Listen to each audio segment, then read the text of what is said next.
Dans le centre-ville de Sfax, des Tunisiens et des migrants originaires d'Afrique subsaharienne se donnent rendez-vous une fois par mois sur la pelouse de ce terrain de foot. Désiré est originaire de Côte d'Ivoire et vit en Tunisie depuis 5 ans.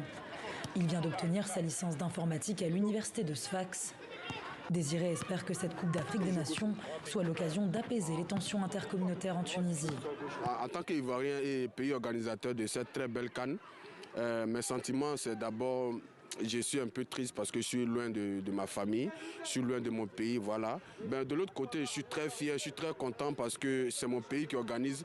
Et ça me fait beaucoup de plaisir, ça me donne des frissons de voir les Algériens, des Tunisiens, des Marocains, des Camerounais, des Congolais, des autres pays africains qui sont qualifiés pour la CAN, de pouvoir être dans mon pays, goûter à la nourriture de mon pays, toucher des choses touristiques de mon pays.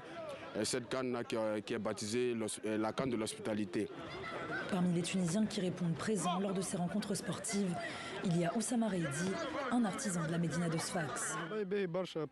Le football, c'est très bien pour favoriser leur intégration dans la société. Car avec la période de violence qu'on a connue, les migrants n'ont pas du tout été intégrés et ils sont restés entre eux. Cette initiative est portée par Franck Yotidji, responsable de l'association Afrique Intelligence. Ce Camerounais est installé en Tunisie depuis 2016. Son objectif, faire du sport un outil pour relancer la cohésion sociale dans le pays. En Tunisie, et particulièrement à Sfax, qui est une ville qui a récemment connu des vagues de violences envers les personnes migrantes noires africaines et qui a un peu crispé l'atmosphère sociale. On a des bonnes espérances que, à travers la Coupe d'Afrique des Nations qui réunit les peuples, qui réunit les nations, qu'on puisse oublier un peu ces différentes considérations politiques ou même administratives dues au statut de qui que ce soit migrant ou tunisien.